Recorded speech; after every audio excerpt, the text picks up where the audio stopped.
안녕하세요, 청취자 여러분. 사목토크의 조철수 목사입니다.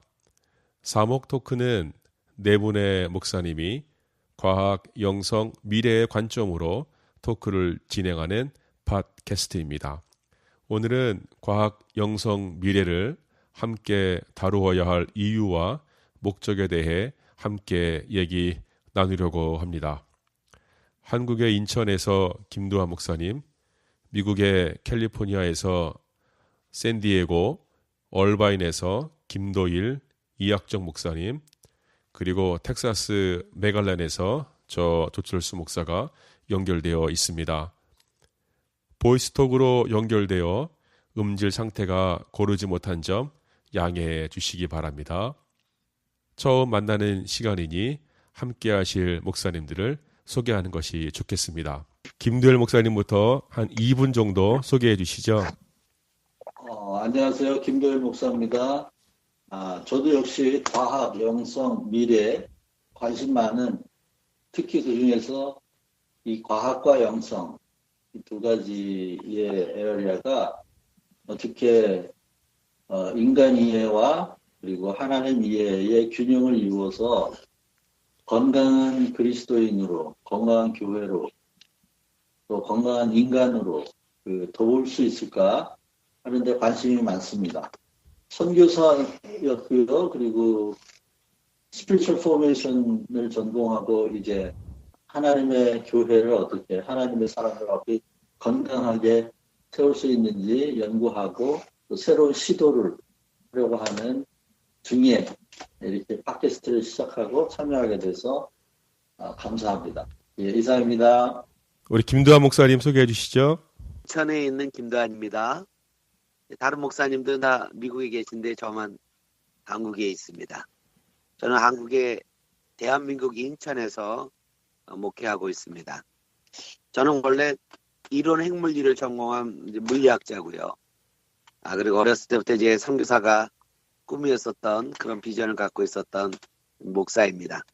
저는 다음 세대에 대한 관심이 되게 많아서 청소년들, 다음 세대들이 갖고 있는 꿈과 비전, 그 다음에 그들이 맞이하는 미래에 대한 관심들이 특히 많은 관심을 갖고 있습니다. 지금은 저한테 이제 뭐 하는 사람입니까? 라고 얘기하면 저는 미래 연구가입니다. 라고 얘기하고 있습니다. 저는 원래 전문인 선교사로 헌신해서 하나님 앞에 사역을 하려고 생각을 하였기 때문에 목회에 대한 부분들은 좀 많은 생각을 갖지 못했는데 또 하나님이 또 저를 잘 인도해 주셔서 새롭게 개척한 지 1년도 안 된 인천에서 목회를 하고 있는 목사이기도 합니다.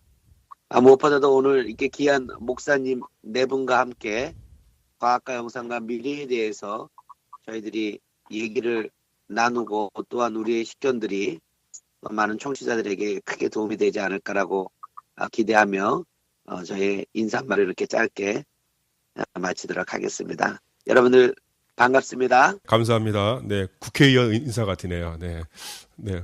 우리 이학정 목사님 소개해 주시죠. 네. 안녕하세요. 영성에 관심이 많은 이학정 목사입니다. 현재 미국 얼바인에 살고 있고요. 한국교회와 미국 이민교회에 참된 제자도에 관심이 많습니다. 귀하신 목사님들하고 함께 토크하게 돼서 즐겁고요. 또 청취자 여러분들 만나게 돼서 반갑습니다. 그 소개 잘 들었습니다. 과학과 영성, 미래에 대해서 혹시 관심 있는 부분이 있으면 우리 1분 정도 더 한번 소개하셔도 될 것 같습니다. 김두일 목사님. 예, 저는 지금 이제 목사니까 아무래도 목양에 대한 관심이 많이 있고, 로컬 처치의 운영 방식이나 이런 것보다는 이제 복음의 본질이 인간의 삶을 어떻게 구원으로 또 풍성한 삶으로 갈 수 있을까 하는데 관심이 있다 보니까 최근에는 그러니까 사회적 기업과 교회가 하나로 통합될 수 있지 않을까 이런 생각을 많이 하게 됐어요. 그리고 최근에 그런 데 관심이 생겼는데, 왜냐하면 이제 교회 구조를 보니까 거의 아주 극소수의 대형교회가 하고 대다수의 미자립 교회들이 이 교회 구조가 되어 있는데 이게 한국도 그렇고 전 세계의 경제 구조하고 교회의 편제하고 너무나 유사한 구조가 되어 있어요. 그리고 교회가 이 미자립되는 이유들이 목사님들이 삶을 100% 또는 대부분 교회의 생활을 의존하고 있기 때문에 경제력이 없고 삶을 교회에 의존하다 보니까 거기에서 나오는 이런 일이 아닐까 이런 생각을 좀 분석적으로 생각해 보면서 목사님들이 삶을 경제력을 가지고 생활을 교회에 의존하지 않으면서도 목회를 할 수 있는 길이 없을까 이제 그런 생각을 많이 하게 됐는데 그래서 최근에 지금 한국에 사회적 기업이 한 1,700개 정도가 생겨났다 그래요. 사회적 기업은 쉽게 말하면 고용을 창출하든지 아니면 사회적 서비스를 제공하든지 아니면 문화적 콘텐츠를 개발하는 그런 기업으로 정부 인정을 받기만 하면 2년에서 3년 정도 직원을 채용할 때 보조를 받을 수 있어서 기업을 시작하는 단계에서 굉장히 커다란 도움을 받을 수 있다고 그러더라고요. 이것이 하나의 지금 붐을 이루어서 한국에 엄청나게 많은 최근 몇 년 사이에 1,700개 이상의 지금 사회적 기업이 일어났다고 그러는데 지금 뭐 청년 실업도 문제고 청년 실업만 문제가 아니라 사실은 목사님들 실업 문제가 엄청나게 큰 문제인데 사회에서는 거기까지 지금 신경을 못 쓰죠. 그런 어떤 구상을 좀 해보고 있어요. 사회적 기업과 교회. 이것이 따지고 보니까 결국은 사회적 기업이 하는 일이 교회가 해야 될 일을 하고 있더라고요. 사회적인 약자들에게 직업의 기회를 주거나 또는 사회적 서비스를 제공해서 지역사회를 변화시키는 일이기 때문에 이게 교회가 하는 일과 크게 다르지 않다. 이런 생각을 하고 실질적인 교회와 사회적 기업의 연합 형태가 일어날 수 있겠는지 한번 실험적으로 해보고 싶은 그런 생각에 지금 요즘 가지고 있습니다. 우리 김두한 목사님은 혹시 이제 과학과 영성, 미래를 어떻게 보면 세 가지를 다 경험하시고 공부하신 분인데 혹시 간단하게 여기에 대한 통찰이 있을까요? 과학과 영성과 뭐 미래 어떻게 보면 이 세 단어의 키워드가 뭐 어떤 쪽이 더 중요하다, 뭐 어떤 쪽을 우선적으로 해야 된다, 뭐 이런 거는 아닐 것 같아요. 그 각각 키워드마다 갖고 있는 그 내포하고 있는 내용이나 그것을 통해서 우리에게 말하고자 하는 내용이 다르기 때문에 세 개가 패러럴하게 뭐 우리가 관심을 갖고 얘기해야 되지 않을까라고 생각을 합니다. 물론 이제 물리학자기도 하지만은 저의 관심사는 사실은 기독교 세계관에 관심이 많아요. 그러니까 기독교인을 포함해서 대부분 인간들이 살아가고 있는 어떤 세계관, 그들이 갖고 있는 철학과 그들의 삶의 목표가 무엇인지에 대한 관심들을 좀 많이 갖고 있는 편이라고 얘기할 수 있습니다. 다음 세대 청소년들의 관심이 많기 때문인데 어떻게 미래 연구를 하게 된 계기도 청소년들에게 어떠한 도움을 줘야 될까라는 고민들을 개인적인 고민들을 좀 했습니다. 예수를 믿지 않고 하나님을 믿지 않는 그러니까 이 땅 가운데 살아가는 모든 청소년들 다음 세대들에 대한 하나님이 주신 저의 마음이기도 하는데 세상을 물려주고 그들 가운데 미래에 대한 꿈과 비전을 심어줘야 되는가라는 생각들을 되게 많이 하게 됐습니다. 미래에 대한 생각은 단순하게 그게 긍정적이든 부정적이든 다음 세대들에게는 필요한 이슈이기 때문에 이 부분들에 대해서 우리 다음 세대들이 자기네들이 어른이 돼서 짊어져야 될 세상에 대해서 20년, 30년 후에 미래가 되겠죠. 인지를 하고 준비를 하게 된다면 참으로 좋지 않을까라는 생각에서 저는 이제 미래 연구를 하게 되었습니다. 이 세상이 어떻게 구성이 되어 있고 과연 이 세상을 지탱하고 있는 생각과 철학이 무엇이고 이 세상에 움직이게 하는 어떤 드라이빙 포스가 무엇인가에 대한 그런 인식들은 상당히 우리가 이 세상 가운데 살아가는데 중요한 방향성을 제시한다라고 생각을 합니다. 성경 안에서 기독교 안에서 어떻게 또 밖으로 표출되는지에 대한 부분들을 우리가 얘기해야 되지 않을까라고 생각을 합니다. 사람들이 저에게 비전이 뭡니까 그러면은 다음 세대에게 행복한 나라를 물려주자. 뭐 일단은 교회를 다니는 사람이나 안 다니는 사람에게 공통적인 주제를 주기위해 이렇게 얘기하고 있습니다. 그래서 행복이란 무엇인지, 인간에게 있어서 행복이란 무엇인지, 이 행복을 구현하기 위해서 또 필요한 것이 무엇인가, 이런 부분들에 대해서 우리가 앞에서 말했던 과학기술이 상당히 중요한 부분이 되겠고요. 뿐만 아니라 우리가 하나님을 믿는 자로서 영성과 그 다음에 우리가 다가올 미래에 관련된 세 가지의 키워드의 조합은 좋지 않을까라는 생각을 하면서 개인적으로는 이 모든 부분들에 대해서 관심이 있음을 말씀드리고 싶네요. 우리 이학정 목사님은 그 영성에 관심을 많이 가지고 계시는데 영성이 어떤 부분에 관심을 갖고 계시는지 말씀해 주실 수 있을까요? 네, 미래와 과학에 관심 없다는 건 농담이었고요. 미래에 대해서 목회자이기 때문에 그런지 몰라도 목회자의 관점에서 생각해 볼 때 성서가 말하는 계시의 기초에서 종말론적으로 열려있는 소망이다. 그 열려있는 시간을 향해서 과학과 영성이 자리하고 있다 생각이 들고요. 그런 의미에서 영성의 어떤 지향성이라고 할까요? 그런 것들은 종말론적으로 우리가 어떤 부활의 소망을 입고 또 구원에 이르는 것을 지향하고 있다라고 생각이 드는데 여기서 제가 생각하는 구원은 뭐 여러 가지로 정의할 수 있겠습니다만 어떤 분들은 뭐 죄로부터의 해방이라고 생각할 수도 있을 것이고 또 하나님과의 관계 회복이라고 볼 수도 있을 것이고 또 어떤 영성학자들은 또 하나님과의 연합 또는 뭐 일치라고 보기도 하는 것 같습니다. 정의를 내리는 차원에서는 어떤 다양한 설명들이 좀 가능하겠지만 가장 짧고 쉽게 영성을 말하라 이렇게 누가 묻는다면 삶이다 이렇게 대답할 수 있을 것 같습니다. 어떤 삶이냐? 하나님의 형상을 회복하는 삶, 그리스도를 닮는 삶, 혹은 하나님 사랑, 이웃 사랑을 실천하는 삶, 그리고 가치에 있어서 어떤 생명, 자유, 공평과 정의, 그리고 사랑과 같은 이런 가치를 지향하는 삶이다.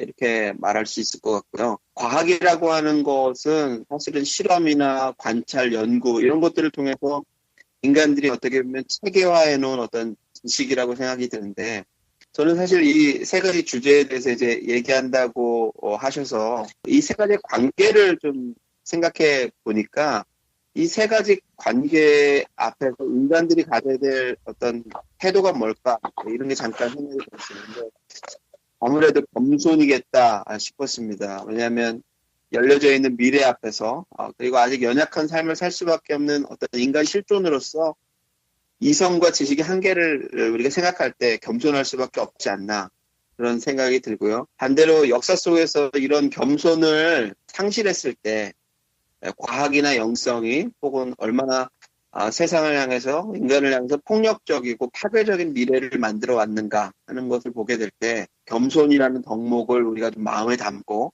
이 팟캐스트도 만들어갔으면 좋겠다 하는 바람이 있습니다. 자, 우리가 생각하는 과학과 영성과 미래는 우리가 함께 조화 있게 연결될 수 있다고 하는 기대감을 가지고 지금 얘기하고 있는 겁니다. 우리가 생각할 때 과학은 인문과학과 자연과학이 있지만 보통 과학하면 자연과학을 가리키는 것을 우리가 보게 됩니다. 과학은 연구 대상이 하나님이 창조한 자연과 우주입니다. 하나님 만드신 피조물이죠. 우리는 하나님이 완전하신 자연과 우주를 창조하시고 운행하고 있다고 믿고 있습니다. 과학은 자연과 우주 속에서 나타나는 현상과 존재와 운행의 원리를 찾아내고 그 원리를 체계화시켜서 지식을 만들고 그리고 그 지식의 축적으로 쌓여진 학문으로 우리가 인위적 진리라고 할 수 있습니다. 그러니까 귀납적으로 만들어진 진리라는 얘기죠.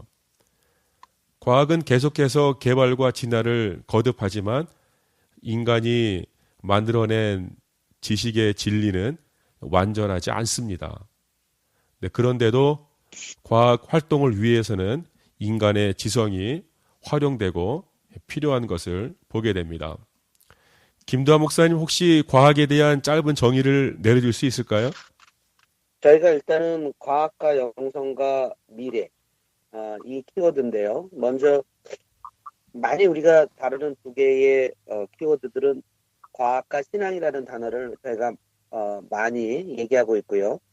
그다음에 과학과 신앙이 마치 대척점에 있는 것처럼 얘기하시는 분들도 많은 것 같습니다.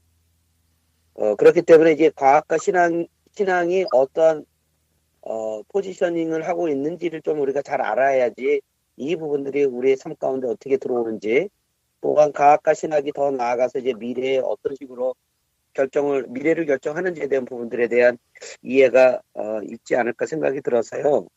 일반적으로 우리가 과학이라고 얘기하면은 대부분 지금 말하고 있는 과학이라고 얘기하면은 우리가 이제 근대과학에 해당되는 뉴턴 시대의 17세기, 18세기, 16세기부터 되겠죠. 보통 16, 17, 18세기에 걸치는 근대과학에 관련된 부분들을 보통 우리가 과학으로 얘기하고 과학이다 얘기하면은 그쪽에 기반으로 대한 내용들을 많은 분들이 과학이라고 얘기하고 있어요.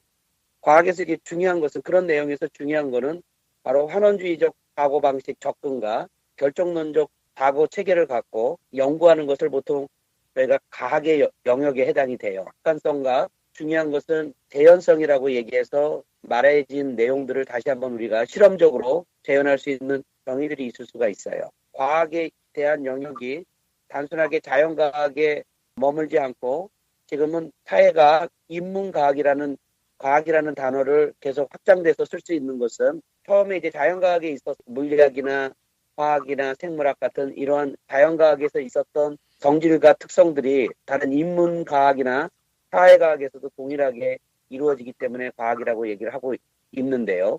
자연에 존재하고 사회와 경제 현상이 주어져 있는 현상들을 찾아가고 설명하고자 하는 것이 가장 중요한 목적입니다. 그래서 어떠한 이론과 모델을 통해서 그런 자연과 사회와 경제 현상을 나타내고자 하는 것이기 때문에 당연히 신앙이랑은 대척점에 있지가 않고 오히려 우리가 살아가는 삶들을 얘기하는 거기 때문에 넓은 의미로는 우리 신앙과 오히려 같은 방향을 가고 있다라는 얘기를 할 수 있을 것 같습니다. 이혁정 목사님은 비전문가이지만 목사님이 생각하는 어떤 과학에 대한 생각이나 통찰이 있으시면 한번 말씀해 주시죠.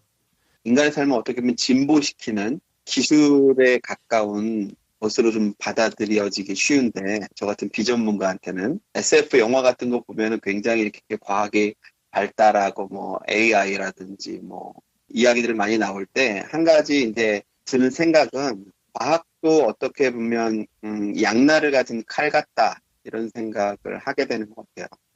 예를 들면 이 과학은 어떻게 보면 인간이 어떻게 보면 발전시켜 나가고 어떻게 보면 인간에게 주어진 하나의 문명인데, 이걸 가지고 인간들이 선하게 사용을 하면 인류 문명을 정말 진보시키고 발전시키는 어떤 좋은 툴이 될 수 있지만, 그렇지 않고 이것을 잘못 사용할 때는 오히려 인간의 삶을 더 낮게 만드는 게 아니라 좀 더 파괴적이고 폭력적으로 만들어갈 수도 있는 수단이 될 수도 있겠다. 그래서 굉장히 꼭 필요한 것이면서도 또 한편으로는 잘못 발전시킬 때는 굉장히 위험한 수단이 될 수도 있는 학문 분야가 아닐까, 그런 생각이 드네요. 김대래 목사님, 예. 과학을 전공하신 분은 아니지만 일반인으로서 영성을 전공하시고 선교사 활동을 하신 분으로서 과학을 네. 설명한다면 어떻게 설명할 수 있을까요? 저는 뭐 진짜 과학을 전공한 사람은 아닙니다만 개인적으로는 과학에 대해서 어렸을 때부터 관심이 많았어요.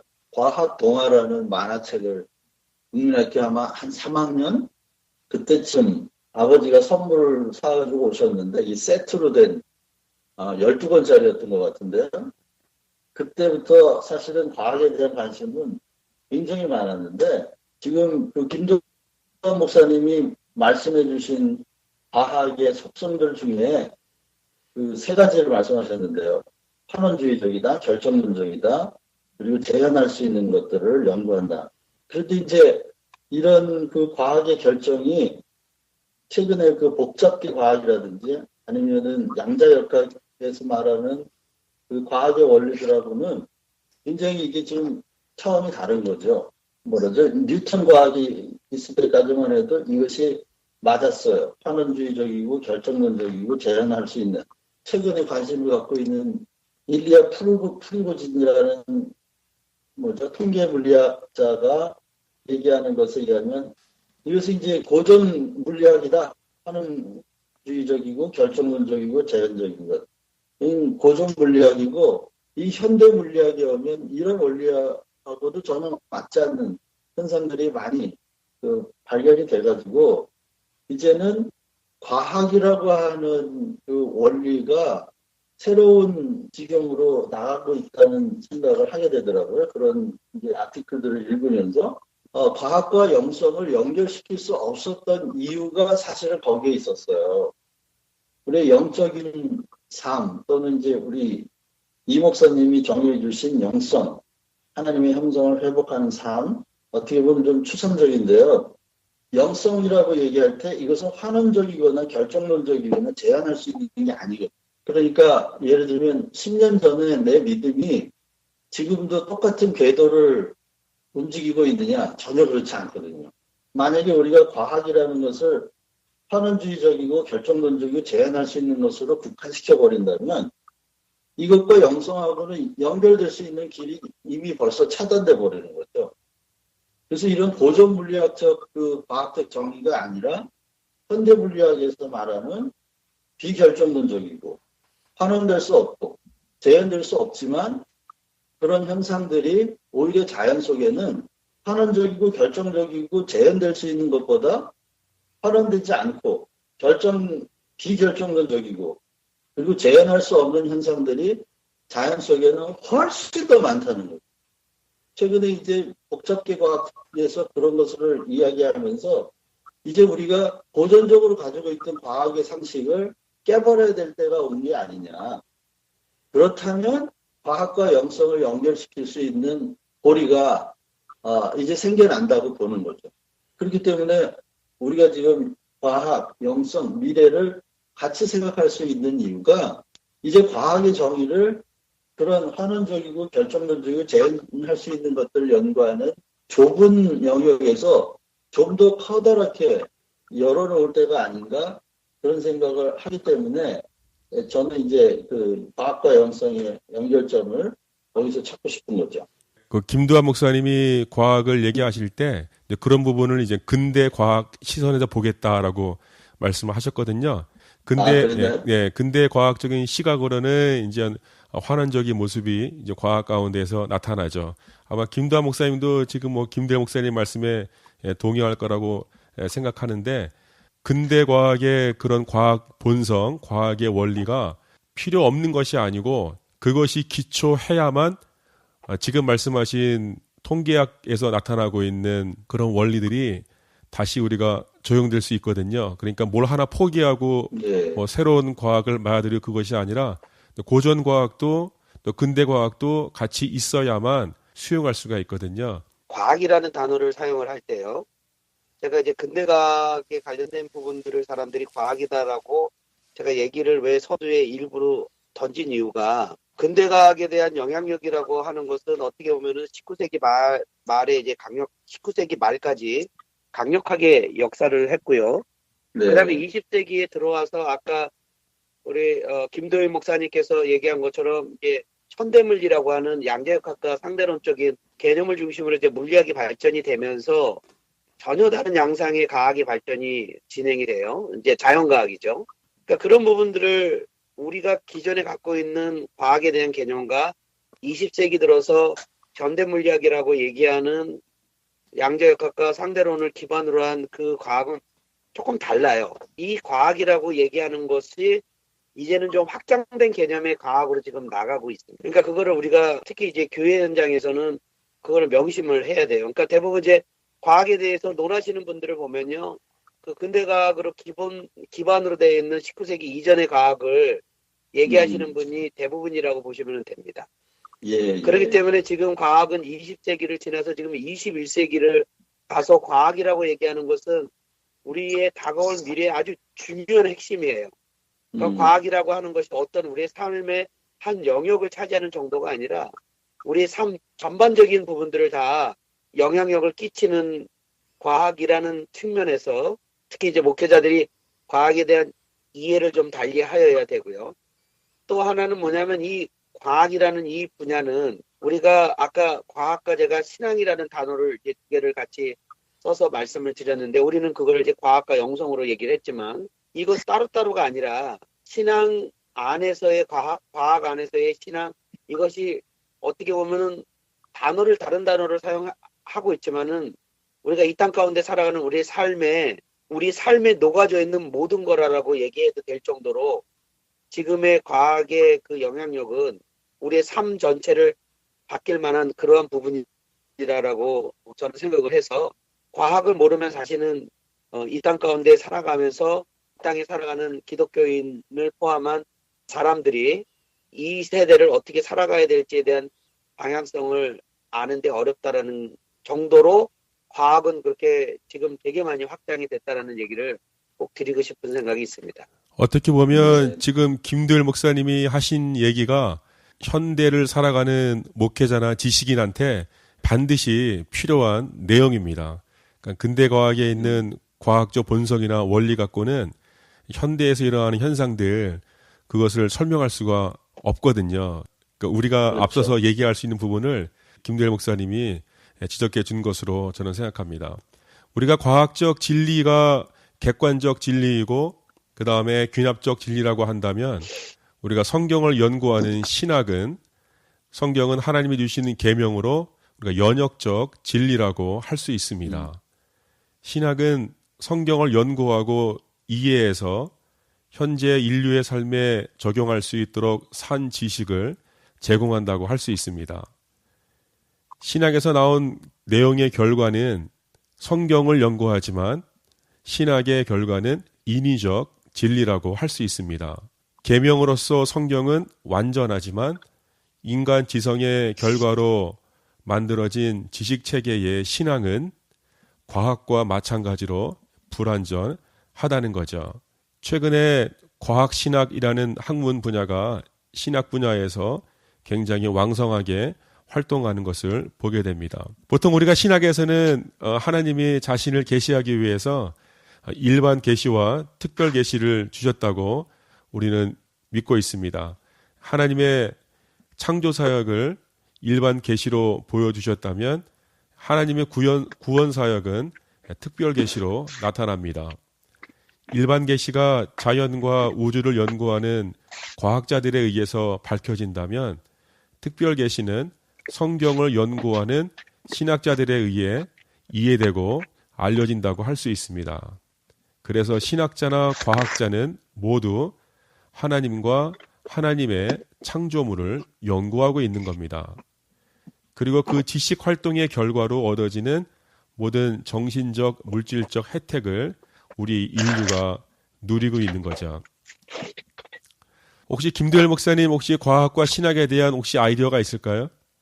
예, 일반 계시하고 특별 계시를 말씀해 주시니까 생각이 나는데, 언젠가 조철수 목사님하고 저하고 같이 밥 먹으면서 그런 얘기 했었던 것 같아요.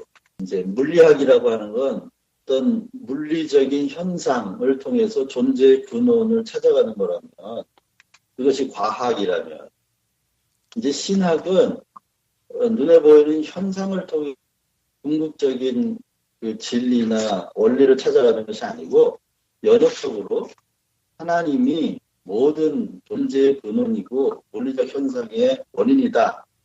아리스토텔레스가 말했던 그 부동의 동자다. 자신은 전혀 움직이지 않으면서 만물을 움직이는 궁극적인 원인이 바로 하나님이다. 이걸 연역적으로 전제를 해놓고 그것을 현상 속에서 증명해내는, 오히려 그것은 신학이라는 생각을 해서, 출발점은 서로 다르지만 과학은 물질과 물질적인 현상으로부터 출발하고 신학은 연역적인 존재인 하나님으로부터 시작해서 결국 관심은 궁극적인 존재의 근원을 찾아가는 것이죠.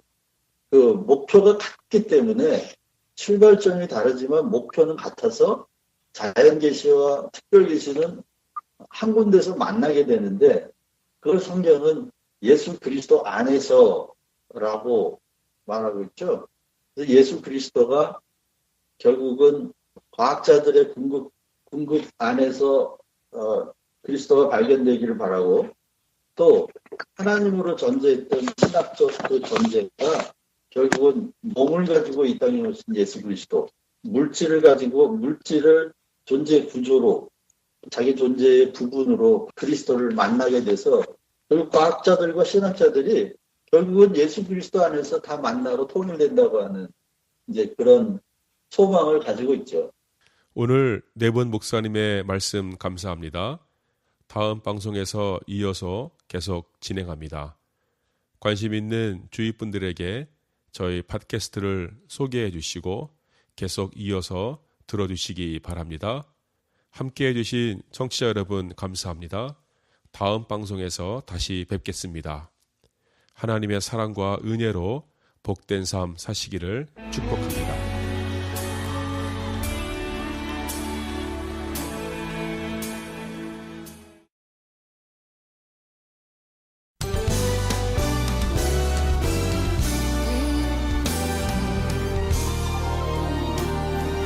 안녕하세요. 청취자 여러분, 사목토크의 조철수 목사입니다. 사목토크는 네 분의 목사님이 과학, 영성, 미래의 관점으로 토크를 진행하는 팟캐스트입니다. 오늘은 지난 방송에 이어서 과학, 영성, 미래에 대한 이유와 목적에 대해 계속 진행합니다. 한국의 인천에서 김두한 목사님, 미국의 캘리포니아에서 샌디에고, 얼바인에서 김도일, 이학정 목사님, 그리고 텍사스 메갈랜에서 저 조철수 목사가 연결되어 있습니다. 보이스톡으로 연결되어 음질 상태가 고르지 못한 점 양해해 주시기 바랍니다. 우리 김도일 목사님이 말씀하셨던 것처럼 과학의 영역이라고 얘기하는 부분들이 이제 보통 이제 과학에 대한 영역이다 그러면 이제 많은 사람들이 얘기하는 게 이제 진화론을 얘기를 하죠. 위에서는 창조론을 얘기해서 기독교 과학과 신학이, 여기서 신학은 바로 기독교죠. 기독교가 마치 반대편에 있는 것처럼 극단적인 얘기들을 하고 있는 이 부분조차도 우리가 과학의 이해가 부족하고, 나중에 제가 시간이 되면 다시 한번 좀 말씀드리는 기회가 되겠지만, 이게 근대 교회사에서 다인 이후에 탈교회주의자들이 진화론으로 이제 결집해서 뭐 이러한 분위기를 만들었다라는 설이 있는 걸로 제가 압니다. 제가 얘기하고 싶은 얘기는 이 과학이라고 얘기하는 것들을 과연 이제 한국에서는 창조과학이 되게 많이 유행이 되고 있고 아직까지도 영향력을 많이 끼치고 있는데, 과학이라고 얘기하는 이 영역을 따로 띄어서 마치 성경이 과학에 대한 모든 것들을, 그러니까 자연현상을 모든 것들을 설명하는 그러한 책으로 생각하는 분들이 많은 것 같아요. 일단은 우리가 과학과 영성 또는 과학과 신앙에 대한 얘기들을 해나갈 때 꼭 우리 청취자들에게 얘기하고 싶은 얘기는요. 성경은 과학책이 아닙니다. 성경은 또한 역사책이 아닙니다. 비록 과학적인 내용과 역사책을 기술하는 그러한 기법을 사용했지만 성경은 과학책과 역사책이 아닌 것을 분명히 알고, 오직 하나님이 인간에게 주고자 하는 당신의 뜻과 하나님의 마음을 우리에게 깨닫게 하기 위한 책일 뿐임을 여러분들이 믿으시고요. 과학에 있는 자연현상에 설명되는 이제 과학에 대한 내용들이 성경에 일부 있을 수도 있고, 이것을 통해서 우리가 실제로 알지 못하는 과학에 대한, 그 다음에 자연현상에 대한 것을 성경을 통해서 알 수 있지만, 이것을 알기 위해서 성경을 연구한다? 그거는 아니라는 얘기를 좀 해드리고 싶습니다. 그래서 과학은 과학자의 몫입니다. 그냥 과학자들이 자연현상을 설명하는 것으로서 그들에게 맡기고, 성경은 성경으로서 하나님을 알고자 하는 것에 성경을 이용해야 된다라고 생각을 하는 말씀을 드리면서, 지나친 과학의 해석이나 성경을 과학책처럼 생각을 해가지고 자연현상을 성경으로 다 해석하는 이런 방법들은, 그런 입장들은 좀 조심해야 되지 않을까라는 얘기를 좀 드리고 싶습니다. 이학정 목사님은 이제 신학을 전공하시고 또 좀 목회도 하시다가 지금 또 박사 논문을 준비하고 계시는데, 신학을 공부하시고 또 교회를 앞으로 하실 때에 분명히 진리를 찾아서 설교를 하셔야 되는데, 그러면 설교를 할 때 또는 진리를 찾는 그런 과정 중에서 우리가 과학을 대하는 우리의 자세, 보통 우리 성도들은 다 과학에 대한 다 비전문가일 텐데 우리가 어떤 마음 또 어떤 자세로 그런 과학을 다루면 좋을까요? 아까 이제 김도환 목사님께서 창조과학 언급을 조금 해주셨는데 아마 과학에 있어서 어떤 특별한 전문가가 아닌 그리스도인들에게 과학이라는 말을 딱 떠올리면 제일 먼저 창조과학회가 떠오를 것 같아요, 제 생각에. 이 창조과학회에서 말하는 과학, 어떻게 보면은 그분들이 나름대로 과학적인 어떤 연구 결과를 통해서 성경이 사실이다라고 하는 것을 증명하려고 하는 그런 의도에서 시작되었다고 생각이 드는데, 최근에는 교인들이 좀 헷갈릴 것 같은 것이 많은 또 기독교계에 계시는 과학자분들께서 창조과학회가 말하는 과학은 사실은 일반 과학계에서 별로 인정받지 못하는 분야고 거의 신앙에 가까운 과학이다.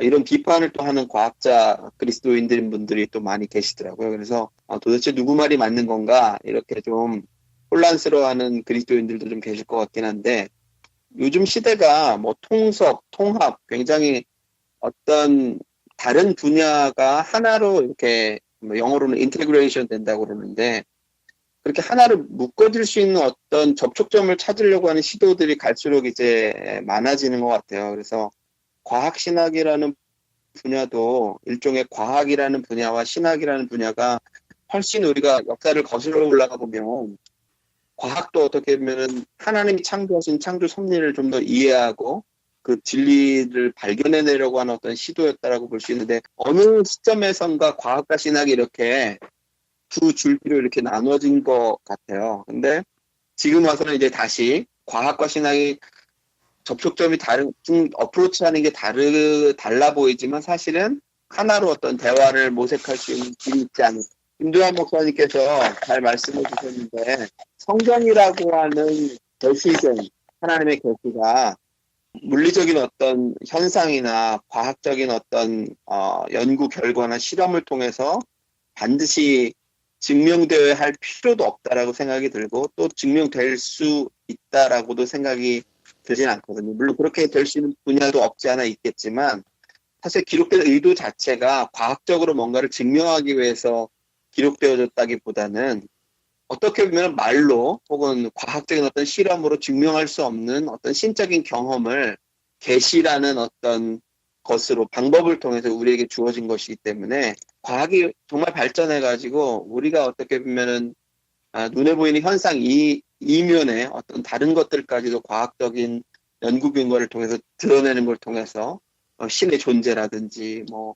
다른 것들을 증명할 수 있는 어떤 길이 있을지 모르겠지만, 일단은 분야가 좀 다르다는 것에 대한 좀 이해가 먼저 그리스도인들에게 필요할 것 같고요. 그렇지만 다르지만 그 두 다른 것 사이에서 연결점이 분명히 있을 텐데, 그 연결점을 우리가 기독교적인 세계관을 가지고 바르게 이해해 나가야 되지 않나, 또 바른 대화의 길을 또 모색해야 되지 않나, 그런 생각이 있네요. 네, 감사합니다. 보통 과학은 객관적, 합리적, 이성적 지식 체계를 필요로 하는 지성적 활동입니다. 그런데 과학자의 개인적인 연구 관심이나 연구 습관, 또 주로 참고하는 문헌, 또 다루고 있는 데이터 등 개인적인 연구 성향에 의해서 연구 결과가 영향을 받습니다. 종교적 확신이나 신앙이 영향을 미치기도 하고요. 과학자에게 영성이 반드시 필요한 것은 아니지만 과학자의 영성은 과학자의 연구에 영향을 줄 수 있습니다. 토마스 쿤에 따르면 과학의 진보는 객관적인 관점의 진리 축적에 의한 진보가 아니라 패러다임 시프트에서 일어난다고 합니다. 패러다임은 과학자 사회에 공유된 신념, 가치, 기술 등을 망라한 총체적 집합으로 상대적으로 나타나는데요. 그래서 쿤이 과학사를 보는 시각에 따르면 과학은 주관적이고 비합리적인 연구 활동을 반영할 수 있다는 겁니다. 우리가 흔히 과학은 객관적이고 합리적인 이성 활동으로만 알고 있었는데 과학자 사회의 어떤 결정이나 그 흐름에 의해서 과학사가 이루어질 수 있다는 겁니다. 김다 목사님 혹시 그런 경험이 있지 않으신가요? 중요한 지적을 해주셨는데요. 과학의 영역에서 그 토마스 쿠픈이 패러다임 시프트라는 용어를 썼었던 것에 우리가 좀 주목할 필요가 있는 게, 저는 이제 이거는 과학의 얘기라기보다는 우리 사고의 확장이라는 얘기로 좀 어떻게 보면 주제를 조금 옮겨서 얘기하고 싶은 생각이 듭니다. 끝내는 과학이라고 지금 말하는 자연과학, 그러니까 물리학을 기반으로 한 자연과학은 자연현상을 설명하기 위한 그러한 연구 방법이에요. 그전에는 거시적인 세계라고 얘기하는 뉴턴역학을 기반으로 한 자연현상을 설명을 하였고, 그 다음에 20세기 들어서는 미시세계라고 얘기하는 원자 규모의 양자역학과, 또한 속도가 강속에 해당되는 빠른 물체에서의 운동을 기술하는 상대론이라는 이론을 사용해서 설명을 할 때, 여기서 중요하게 우리가 기독교인으로서 또한 성경을 연구하는 사람으로서 우리가 이해해야 될 부분들은, 근대과학이라고 얘기하는 이러한 거시적인 세계의 다이나믹스와 그 다음에 미시적인 세계와 속도가 상당히 빠른 이러한 영역에 대한 다이나믹스가 전혀 다르다는 것입니다. 이것은 무슨 의미냐면요. 자연현상은 처음에 천지창조가 되어 있던 그 모습대로 그대로 있어요. 변하지가 않습니다. 그런데 우리가 어떠한 그 다이나믹스를 사용함에 따라서 볼 수 있는 영역이 다르다라는 거거든요. 그러니까 자연은 그대로, 내추어는 처음에 그대로 존재하여 있지만 인간이 자연을 바라보는 시각에 따라서 다른 모습의 자연의 현상을 설명할 수 있다라는 것이에요. 이거는 성경에 다시 적용을 한다면 패러다임 시프트라는 개념으로, 물론 우리 성경 신학자들이 2000년 이상 성경을 연구하고 분석해 왔지만 그들의 생각과 신학에 대한 분석 방법이 틀렸다라는 얘기는 아닙니다. 마치 우리 뉴턴 역학이 틀리지 않았던 것처럼. 그런데 양자역학이랑 상대론을 사용했을 때 뉴턴 역학에서 보지 못했던 많은 자연현상을 설명을 했거든요. 현대사회에서 성경에 대한 재조명을 하게 될 필요가 있다라고 저는 강력하게 주장을 하고, 또한 그것은 단순하게 우리가 옛날에 했던 신학자들의 공부 방법과 성경을 바라보는 그 방법을 뛰어넘는 새로운 성경을 보는 시각을 갖춰야 될 때라고 저는 보고 있습니다. 그렇기 때문에 영성이 지금 중요하게 작동을 해야 된다는 거죠. 새로운 성경을 바라보는 시각을 우리가 갖춰야 될 때라는 거죠. 만약에 예수님께서 현대, 지금 21세기에 이 땅 가운데 오셨다면 어떤 일들을 가장 먼저 하실까라는 것을 내가 미래 연구가이기 때문에 이제 그거를 사람들에게 물어봅니다. 예수님께서 초대교회에 오셨을 때는 그때 당시에는 고아와 가부가, 병든 자와 가난한 자가 주 타겟이었습니다. 그리고 그들이 가장 고통당하는 자들이었을 것이에요. 그러면 과연 예수님께서 지금 이 땅 가운데 왔을 때 과연 병든 자와 가난한 고아와 가부를 위해서, 그 다음에 병든 자를 일으키 세우고, 물론 지금 병을 고치는 치유의 역사가 일어날 수 없다라는 걸 얘기하려고 하는 것이 아니라, 그런 병든 자를 일으키고 이러한 사역을 하시고 고통당하는 자들 가운데 같이 있어서 그들 같이 먹고 마시는 일들을 과연 오늘날에는 그 타겟이 누구냐라는 고민들을 많이 하게 돼요. 그래서 김도희 목사님께서 사회적 경제에 대한 얘기, 좀 다른 용어를 사용하면 그 공동체라고 저는 얘기를 하고 있는데, 이 공동체적인 부분들을 중요하게 우리가 바라봐야 될 때라고 생각을 한다면, 성경을 바라보는, 또 성경을 해석하는 하나님의 마음과 또 성경에 담겨져 있는 내용들을 좀 다르게 해석해야 되는 시점이다라고 생각을 합니다. 그래서 지금 현대사회에 필요한 성경이 말하는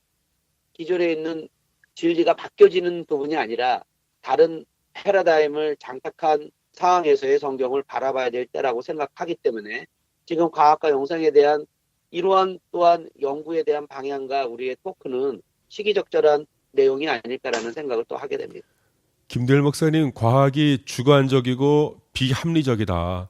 혹시 이 부분이 영성과 연결되는 그런 고리가 되지 않을까요? 과학자의 주관적인 생각이나 경험이 과학자의 관찰 자체에 영향을 미치는 거잖아요.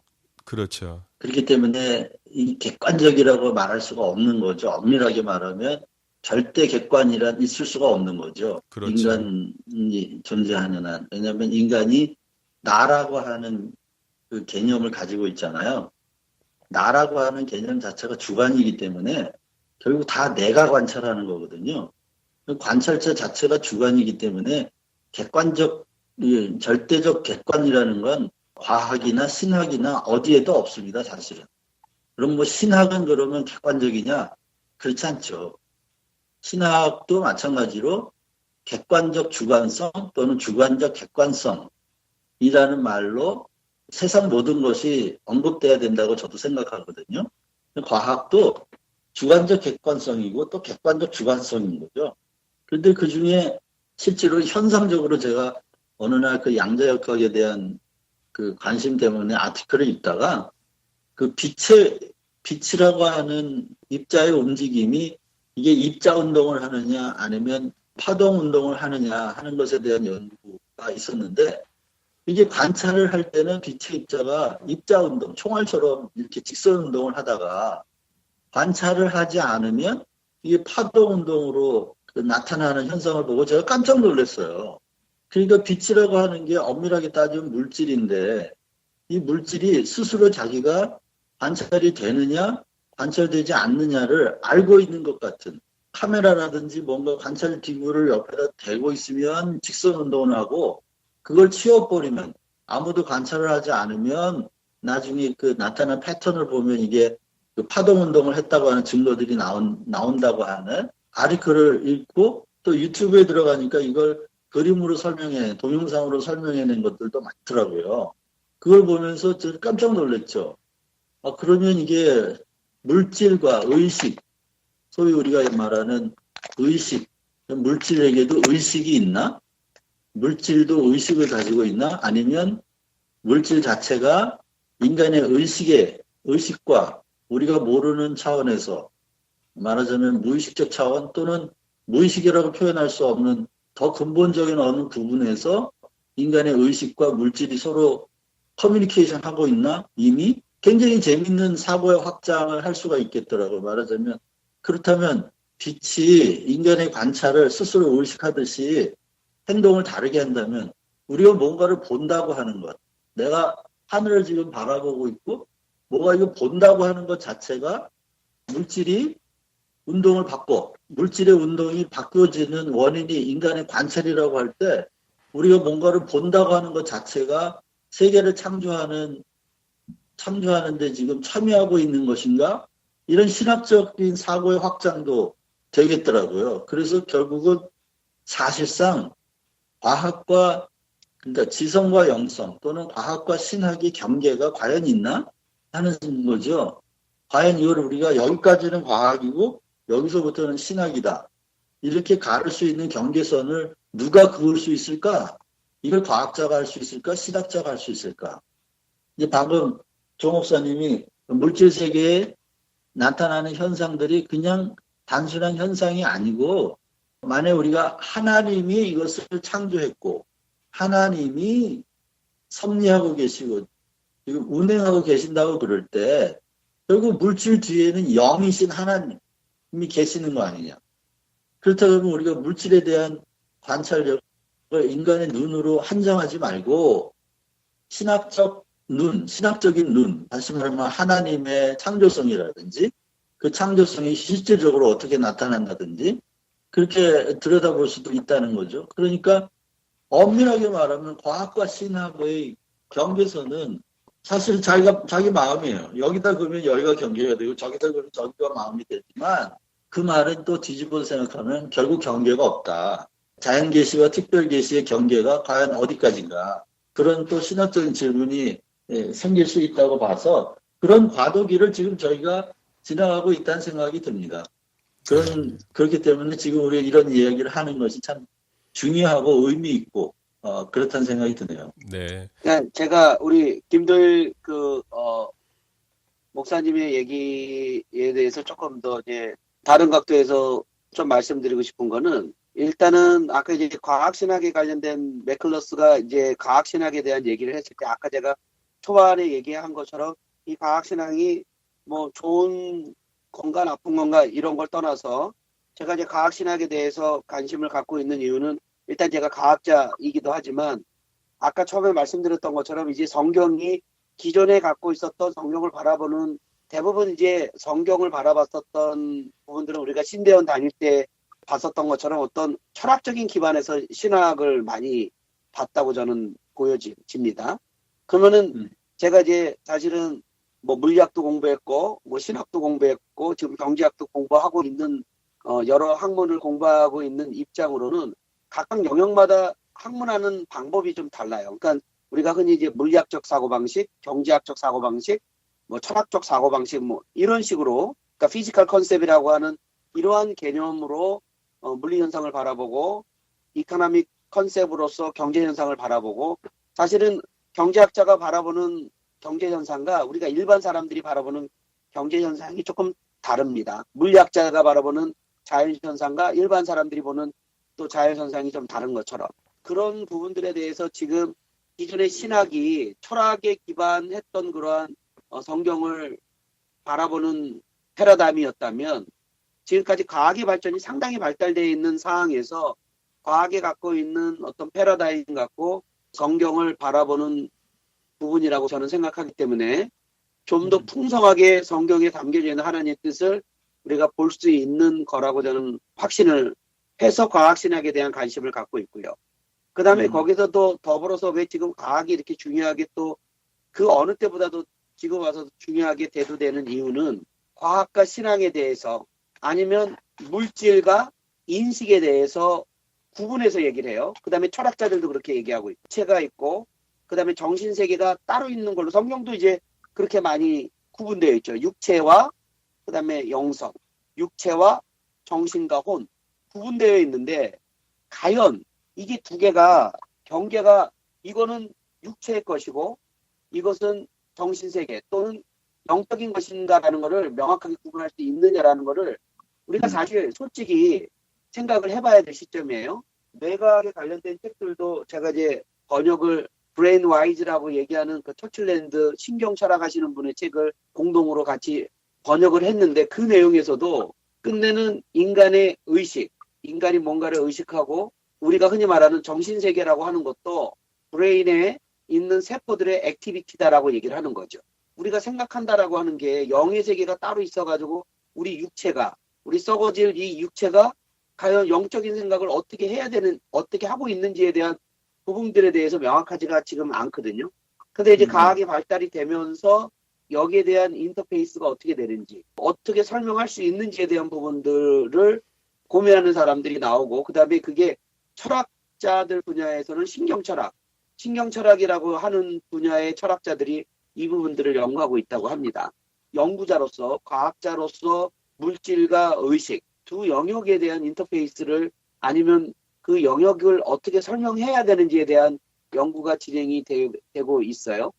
아리스토텔레스가 자연을 설명할 때 우주의 운동과 지상의 운동을 따로따로 보고 얘기를 했어요. 아리스토텔레스가. 아리스토텔레스의 그 이분론적인 사고방식이 신학에 그대로 들어와서, 아키네스 같은 경우가 두 도시에 대한 얘기, 이런 것들이 계속적으로 영향을 줬거든요. 갈릴레오시 천상의 운동과 지상의 운동은 같은 운동 법칙 안에서 움직이게 됩니다. 천상과 지상이 따로따로 움직인다라고 생각하고 각각 다르다라고 생각하는 아리스토텔레스의 생각이 사실은 완전히 허구다라고 얘기를 하고 있는 거거든요. 그렇다면 우리가 지금 생각하고 있는 어떤 영적인 세계, 육적인 세계에 대한 부분들도 사실은 우리가 말을 이렇게 구분해서 나누고 있는데, 육적인 세계와 영적인 세계가 어떻게 보면은 이거는 육적이고 이건 영적이다라고 얘기할 수 없을 수도 있다라는 거죠. 이런 얘기가 진행되기 위해서는 기존의 터미놀로지를 갖고 육적인 게 뭐고 영적인 게 뭐다라는 그 육적인 영적인 기존에 있는 터미놀로지 갖고는 해결이 안 될 거예요. 아마도. 그러니까 새로운 단어를 만들어야 되고 새로운 개념을 만들어야지 될 거라고 생각을 하고 그런 새로운 베이시스를 갖고 우리가 성경을 보게 된다면 우리가 지금까지 발견하지 못한 성경에 숨겨져 있는 하나님의 비밀들을 좀 더 명확하게 많은 부분들을 명확하게 보지 않을까라고 생각하는 마음들이 저희 가운데 있습니다. 이학정 목사님 혹시 이제 과학의 본성이 주관적이고 비합리적이다라고 했는데 이런 부분들에 대해서 생각해 보신 적이 있나요? 저는 근데 지금 말씀을 쭉 듣다가 보니까 과학신학에 대해서 우리가 쭉 얘기를 해나가고는 있는데 일단은 이 얘기가 왜 요즘에 들어서 나오게 되는지 그 배경을 먼저 우리가 좀 생각해 보는 것도 좋지 않나 이런 생각이 드네요. 저는 개인적으로는 굉장히 눈부시게 발전하면서 이런 어떤 과학이 일종의 과학주의로 발전하면서 기독교 굉장한 어떤 위기의식을 느낀 거에 대한 반대급부로 지금 이런 분야들을 좀 더 발전시키고 공부해서 기독교를 과학으로부터 공격받는 기독교를 좀 더 이렇게 변증하려고 하는 그런 시도가 아닌가 그런 생각도 드는데 목사님들은 어떻게 생각하시는지요? 제가 아까 말씀드렸던 거를 우리 이학정 목사님이 말씀하시니까 조금 그 부분들에 대해서는 이학정 목사님이 말씀하시는 그런 어떤 과학에 대한 어떤 공격을 디펜스하기 위해서 그거는 아니라고 생각을 하고요.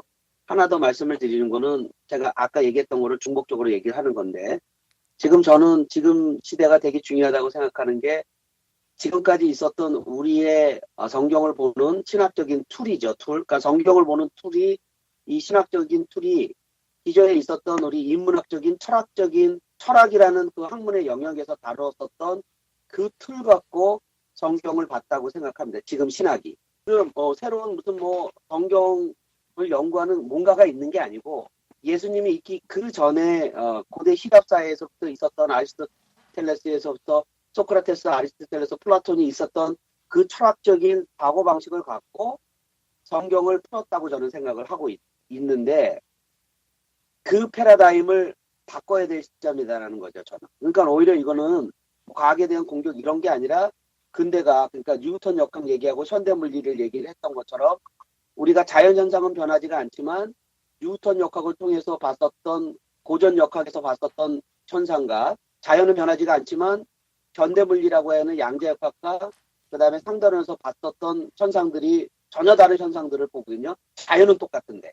그러니까 지금 저는 뭐라고 생각하고 있냐면 기존의 하나님의 성경은 변하지 않는데 그 성경을 보기 위한 연구의 틀, 그러니까 신학적인 틀이 기존의 인간의 학문의 철학이라는 학문의 틀로서 그거를 보았다라는 거고 그런데 지금은 과학이 너무 많이 발달이 돼서 새로운 과학의 자연을 바라보는 이런 틀을 갖고 있는 정도까지에 왔었다라는 거죠. 그래서 과학이라고 얘기하는 그러니까 지금 말하는 과학은 근대 과학이 아니라 현대 물리까지 포함한 어떻게 보면 확장된 과학이라는 용어, 그것도 용어를 좀 바꿔야 되겠지만요.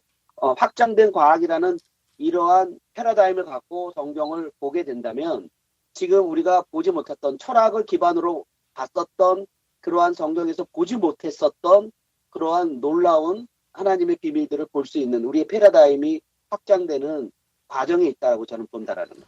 폴스 목사님께서 말씀하신 주관적이라는 개념이 들어갈 수도 있겠네요. 왜냐하면 과학자들도 예를 들면은 과학을 하는 사람들도 어떤 사람 같은 경우는 과학적 사실을 점점 발견해냄을 통해서 신의 존재를 부정하는 쪽으로 발전하기도 하고 어떤 기독 과학자들은 또 그런 과학 연구를 통해서 신의 존재가 있다라는 쪽으로 설명하기도 하고 그렇죠. 그런 면에서는 주관적인 시각이 그 과학자들 사이에서도 바탕에 깔려 있다라고 볼 수도 있겠네요. 과학적인 논쟁들 사이에서 서로 좀 대립하고 좀 논쟁적인 그런 부분들도 없지 않아 있을 것 같고요.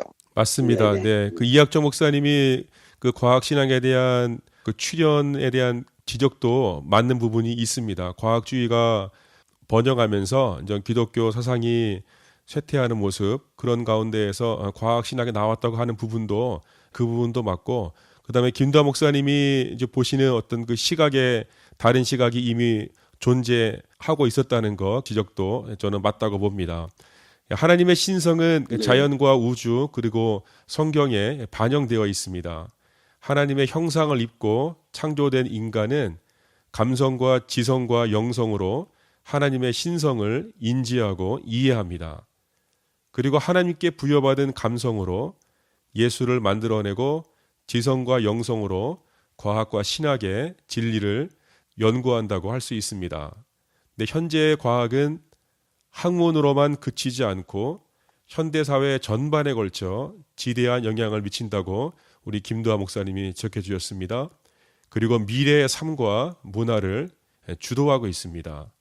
그뿐만 아니라 과학은 정치, 사회, 경제, 법과 연결되어 이루어지기 때문에 과학이 지성적 활동으로만 전개가 되면 윤리적 문제가 발생할 수 있습니다.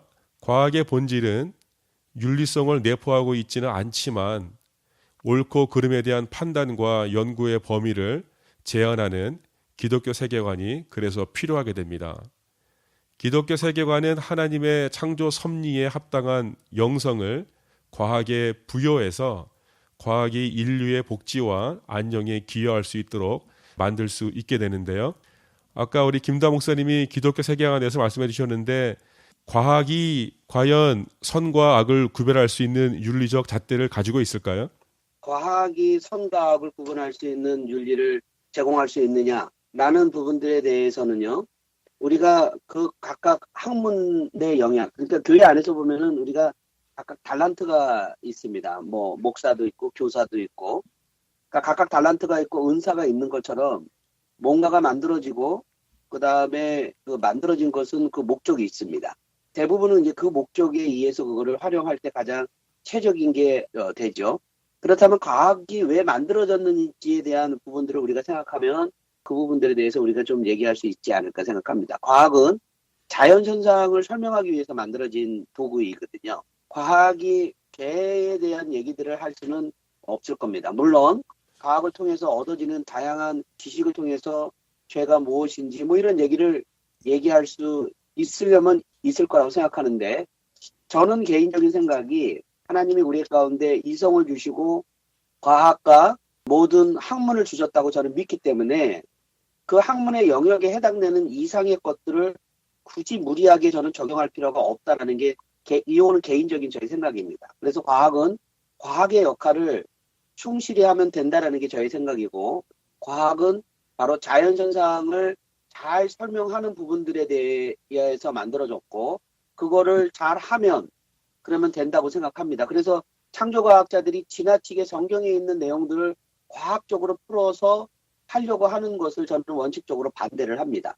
과학을 통해서 죄에 대한 부분들이 나중에 더 발달돼서 그것에 대해서 뭐 논하게 될지는 모르겠지만 현 시점의 과학은 그거를 논하기도 어렵고, 그 다음에 좀 더 과학이 발달되더라도 개인적으로는 그러한 부분들을 과학에서 다루지 않는 것이 과학의 처음에 그 만들어진 목적을 다하는 것이 아닐까라고 생각합니다. 개인적으로는 과학으로 죄에 대한 문제, 뭐 구원에 대한 문제를 얘기할 수 없을 거라는 게 저의 생각입니다.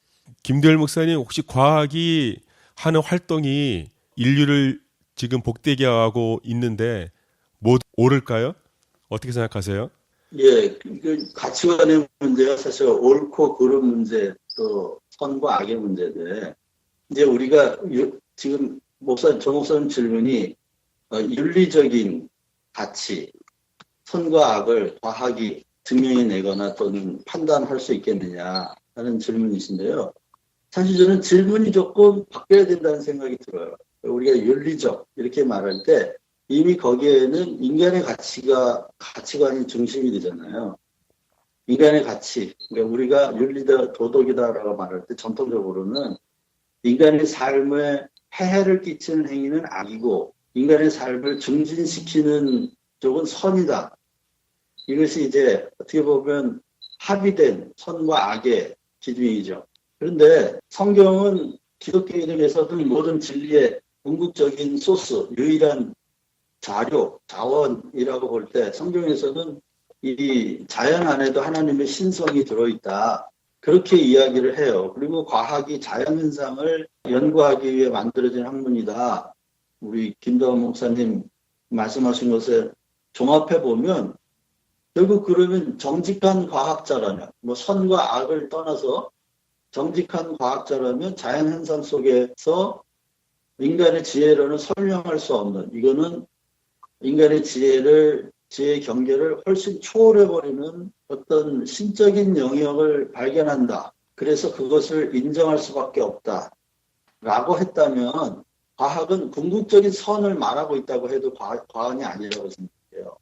왜냐하면 성경에서 선과 악에 대한 그 정의가 뭐냐면 하나님을 떠난 게 아니야. 하나님께 돌아오는 게 선이고. 그렇기 때문에 자연을 연구하다가 자연 안에서 인간의 지혜로는 도저히 설명할 수 없는 기존에 축적된 지식으로는, 과학적 지식으로는 해명이 불가능한 어떤 현상을 부닥쳤을 때, 이것은 신의 영역이다. 또는 신성이 드러나는 것이다. 라고 선포한다면 그 자체가 성경적으로 볼 땐 인간의 모든 지혜와 경험을 하나님에게로 돌려주는 궁극적 선을 선포하는 행위라고 보는 거죠. 그렇다면 과학도 얼마든지 궁극적인 선을 선포할 수 있는 도구가 될 수 있다고 저는 봅니다. 아까 이제 이학정 목사님이 말씀하셨던 것처럼 과학자 중에서는 과학을 연구하면 연구할수록 신이 없다고 말하는 사람이 있고요. 과학을 연구하면 연구할수록 신이 있다라고 얘기하는 사람이 있다라고 말씀하셨는데 개인적으로 저는 그게 맞다고 생각합니다. 지금 김도희 목사님이 말씀하신 그 부분을 연결해서 말씀을 드리면요. 과학자들이 어떠한 자연현상을 설명을 해서 그걸 설명하고 또한 설명하지 못하는 많은 부분들을 발견하게 돼요. 그래서 이 발견하지 못한, 그러니까 과학적으로 설명하지 못한, 발견하지 못한 부분들을 어떤 과학자들은 지금 이론을 좀 더 확장하면은 발견할 수 있다라고 생각하는 과학자들도 있고, 그 다음에 어떠한 과학자는 이건 신의 영역이기 때문에 영원히 우리가 계산하기 어렵거나 설명하기 어려울 거라고 얘기하는 사람들이 있을 수가 있습니다. 그런데 이제 제가 김도일 목사님의 의견에 지금 마지막 말씀하시는 의견에 반대하는 이유는 어떠한 자연현상을 설명하는 데까지가 과학자의 몫이에요. 그러니까 그 이후에 발견하지 못한 것에 대해서 개인적인 생각하는 거는 그거는 과학의 영역이 아니에요. 그러니까 뭔가를 자연현상이 설명하지 못했는데 이거를 어떤 사람은 그렇기 때문에 우리의 지금의 이론이 더 발달돼서 설명할 수 있을 거다. 신은 없다라고 생각을 하든지 아니면 내가 발견하지 못했을 때는 이걸 신의 영역이다라고 얘기했다든지 그거는 과학자로서의 판단이 아니고 과학으로서의 판단이 아니라 과학자가 과학적인 행위가 끝난 이후에 그 다음 것들을 하기 때문에 그 다음에 이해한 판단은 바로 과학의 영역에 해당되는 부분이 아니에요. 그거는 이제 개인적인 주관성이 너무 강하기 때문에 과학은 객관성이 상당히 중요하다라고 얘기를 했죠. 주관성이 배제가 되는데 아까 이제 김도일 목사님이 주관적 객관성, 객관적 주관성에 대한 말씀을 하셨는데 그거는 조금 해석적인 부분이고 실제적으로 과학자의 영역에서는요. 재현이 되어지지 않으면 여기서 말하는 재현성이 중요하다는 얘기는 재현이 바로 객관성에 해당이 됩니다. 그래서 다른 사람이 뭔가를 발견하고 다른 사람이 뭔가를 관찰했으면요. 그 똑같은 방법을 사용하면은 그 누구도 같은 실험 결과를 얻는 게 바로 재현성이에요. 그게 바로 객관성이 확보가 돼야 되거든요. 그러니까 어떠한 객관성 이후에 주관적인 생각이 들어가는 게 있을 수가 있죠. 당연히 있죠. 그런데 객관성을 뛰어넘는 주관에 대한 주관성이 개입되는 그 부분부터는 우리는 보통 그거를 과학의 영역이라고 보지 않고 있어요.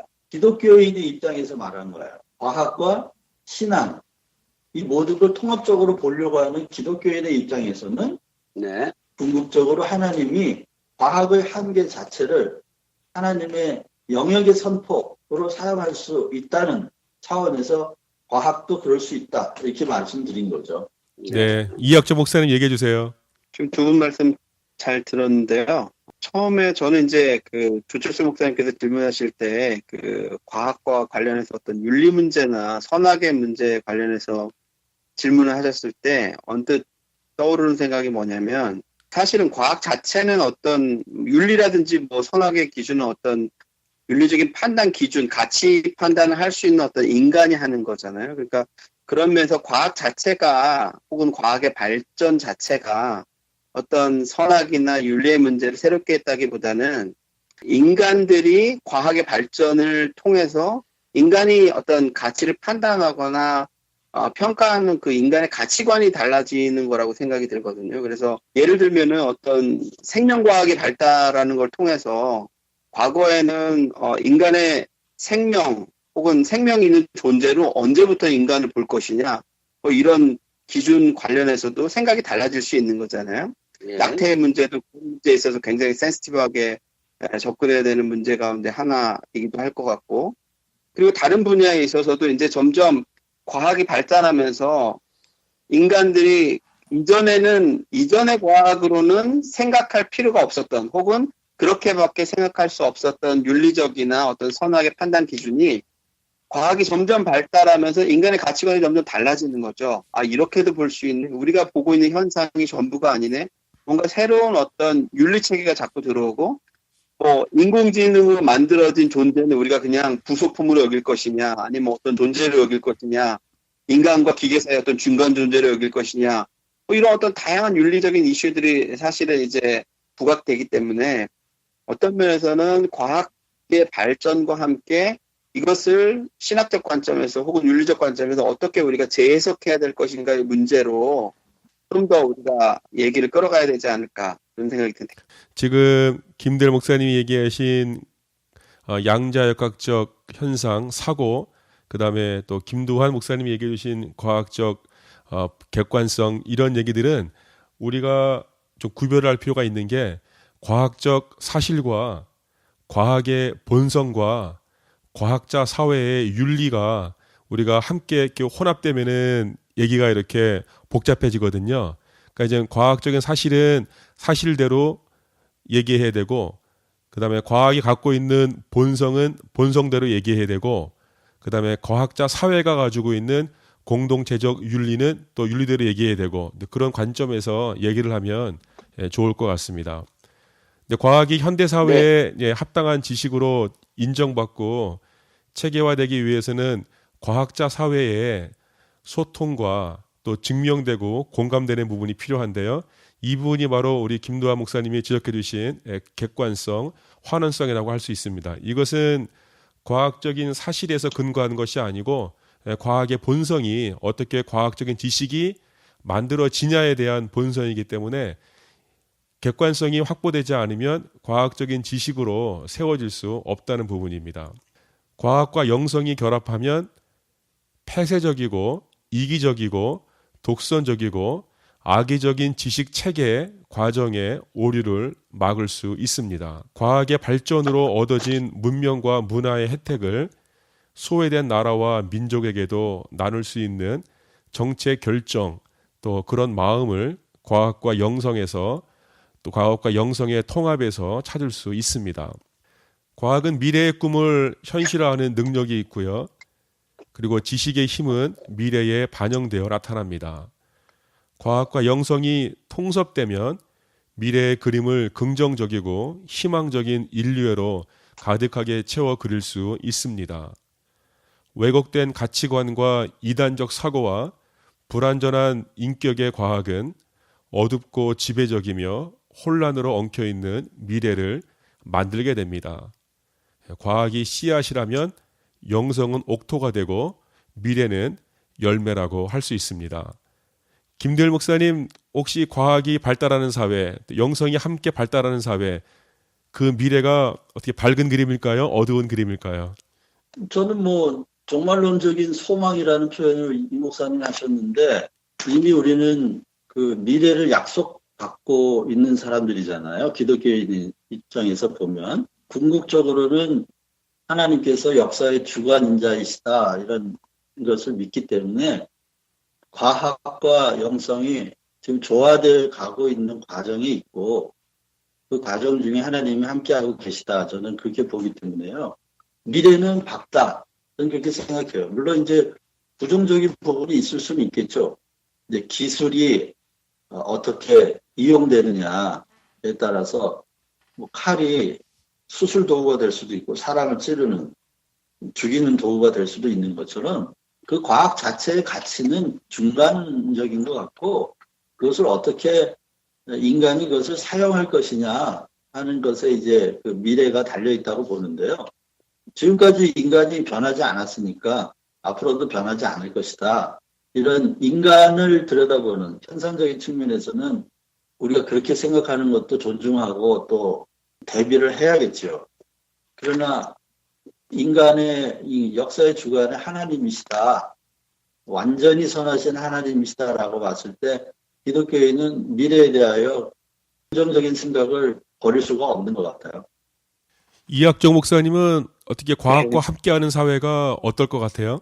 저도 김도일 목사님 말씀하신 것과 흡사한데요. 제가 아까 처음에도 말씀드렸듯이 과학이라고 하는 게 굉장히 양날을 가진 칼과 같다 뭐 이런 말씀을 드렸는데 사실은 역사 속에서도 보면 과학이든 신학이든 이것을 사용하거나 이해하는 인간 자체가 예를 들면 편협한 신학적 사고를 가진 종교 지도자가 얼마나 세상을 파괴적이고 폭력적으로 만들 수 있는가 이런 것들을 우리가 역사 속에서 볼 수 있잖아요. 십자군 전쟁부터 시작해가지고 과학도 마찬가지로 그 과학자가 얼마나 편협한 시각에서 과학을 하고 있느냐에 따라서 굉장히 파괴적이고 폭력적인 방법으로 인류 문명에 영향을 끼칠 수도 있다라고 하는 거죠. 그렇기 때문에 사실은 이 과학과 영성을 하는 사람이 아까도 말씀드렸듯이 좀 더 겸손한 자세로 또 서로 어떤 지평이 다르지만 함께 대화를 모색하는 과정 속에서 좀 더 인류를 진보시키고 좀 더 발전적인 방향으로 이끌어가는 생명을 살리고 사랑을 실천하는 방향 쪽으로 이끌어가려고 하는 책임이 인간들에게 신학자들에게 또는 과학자들에게 있지 않나 그런 생각을 하게 되네요. 김두한 목사님은 어떻게 과학사의 미래를 어떻게 보시나요? 이게 중요한 게 뭐냐면 지금 우리가 사용하고 있는 이 터미널로지, 그러니까 우리가 지금 사용하고 있는 과학, 신학, 영성, 그 전에 있었었던 그런 단어들이 지금 그대로 지금 우리가 받아들여서 얘기하게 되면은 우리의 얘기가 조금 서로가 서로의 커뮤니케이션에 문제가 있을 수 있다는 말씀을 좀 드리고 싶어요. 확장된 개념에서의 과학, 이거는 이제 철학을 포함하고 지금까지 있는 다양한 학문 체계를 융합적인 형태로 과학이 나간다라는 이런 부분들에서의 과학을 통한 우리 신앙과 신학에 대한 영향력은 어떨 것인가 라는 부분들은 저는 우리의 생각의 패러다임을 확장한다라는 우리의 패러다임, 새로운 패러다임을 준다라는 그러한 관점에서는 상당히 좋은 역할과 영향을 줄 거라고 저는 생각을 합니다. 그럼 끝으로 내가 이 얘기는 꼭 해야 되겠다라고 있으시면 우리 오늘 첫 시간인데 첫 시간에 비해서 상당히 깊은 논의를 했던 것 같아요. 이제 좀 추상적이긴 하지만 큰 영역들을 우리가 많이 과학도 하나의 진리에 접근하는 방식이라는 생각이 들고요.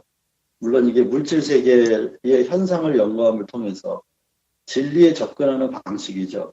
결국 궁극적인 진리는 뭐냐? 이걸 알고 싶은 거잖아요. 또 영성이라는 것도 사실 영성이라는 말을 커패슬이라는 차원에서 어떤 일종의 능력이라는 차원에서 보면 이게 영적인 감수성이라는 뜻이거든요. 그러니까 영적 감수성을 통해서 영원한 진리를 알고 싶은 거죠. 그러니까 영성도 진리를 접근하는 방식이고 과학도 진리에 접근하는 방식이라고 봤을 때 과학과 영성은 같은 곳을 바라보고 있다. 저는 이제 그런 생각을 이제 종합적으로 하게 됐어요. 그래서 앞으로 그 과학과 영성이 누가 뭐 일부러 하려고 하지 않더라도 결국 궁극적인 것을 바라보는 게 하나님의 형상으로 지음받은 인간의 근본적인 본성이라는 생각이 들어서 과학이든 영성이든 이것이 융합이 될 것이든 안 될 것이든 사실은 통합적으로 가고 있고 결국 우리가 이것을 여기서 통합시키려는 게 아니라 이미 통합돼 가고 있는 현상들을 보면서 이렇게 돼가고 있구나 하는 이야기를 지금 저희가 하고 있다는 생각이 들어요. 왜냐하면 인간이 이 성경적인 정의에 의하면 풀구로 만들어서 흙은 물질이잖아요. 거기에다 하나님의 호흡을 불어넣었더니 인간이 됐다. 이제 이렇게 말씀하시는데, 다시 말하면 인간은 영적인 물질이다 또는 물질적인 영혼이다, 이렇게 정의를 성경이 하고 있거든요. 그러니까 결국 인간이 존재하는 한 물질을 통해 진리를 접근하려고 하는 노력, 또 영적 감수성을 통해 영원한 진리에 접근하려고 하는 노력은 성향의 문제지만 바라보는 방향은 하나이고 누구도 막을 수 없다. 이제 육과 영의 경계를 말하지만 사실상 누가 그걸 말할 수 있겠어요? 인간을 영적인 물질이라 그랬을 때 인간이 죽으면 영혼과 몸이 분리된다고 하는 전통적인 그 이해는 이제는 바뀌어야 된다고 저도 생각을 하거든요. 그건 모른다. 아직 모르는 거죠. 인간이 물질적 영 또는 영적인 물질이라고 했을 때 만약에 분리되면 더 이상 물질도 아니고 더 이상 영적인 존재도 아닌 거죠. 그렇기 때문에 성경이 규정하는 인간의 정의를 주의 있게 들여다볼 필요가 있어서 오히려 과학과 영성은 해결책, 그러니까 인간이 진리에 대해 궁극적으로 관심을 갖는 이유는 사실은 인간이란 무엇인가에 대한 궁금증 때문에 그렇게 된다고 생각하는데, 결국 그 인간이란 무엇인가는 궁극적으로 하나님의 형상이란 무엇인가로 증명이 되겠죠.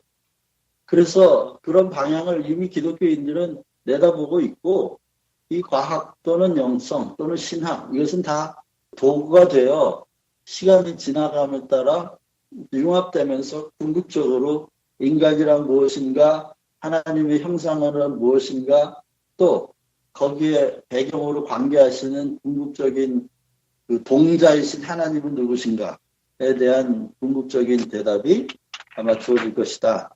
그런 생각이 듭니다. 네, 감사합니다. 네, 종합해서 과학과 신앙 사이의 관계성 속에서 우리가 좀 겸손해야 될 필요성에 대해서 제가 말씀을 드렸는데, 갈릴레오 갈릴레이 얘기를 한번 우리가 되짚어 봐야 된다 생각이 듭니다.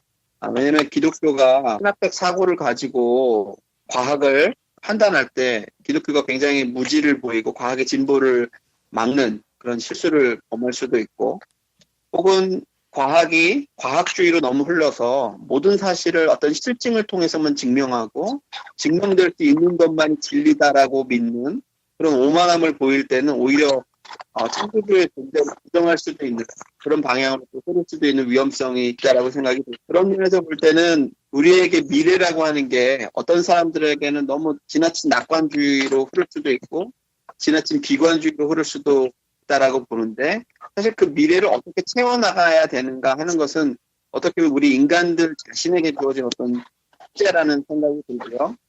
그래서 희망하기는 어떤 과학과 신앙이 서로 이 통섭의 시대에 이제 접어들면서 그것들이 좀 더 긍정적이고 발전적인 어떤 시너지 효과를 나타내서 그리스도인의 입장에서는 이것들이 신의 존재를 오히려 부정하는 쪽이 아니라 창조주의 존재를 오히려 증명하고 또 인간의 본질과 하나님의 본질에 대해서도 오히려 더 증명하고 해석해낼 수 있는 어떤 좋은 수단과 방법이 되면 얼마나 좋을까 하는 그런 기대감을 가지고 있다는 말씀으로 제 얘기를 마칠까 합니다. 감사합니다. 네, 김두한 목사님. 제가 이제 그 청소년에 관심이 많다 보니까 이제 문화사역에 관심이 많았었는데, 우리가 한때 저의 청년 때 보니까 그 로큰롤 같은 경우가 사탄의 음악이다라고 막 얘기하면서 그 로큰롤이나 락 같은 거를 음악을 하지 말아라, 사탄의 음악이다라고 했었던 적이 있었던 것 같습니다.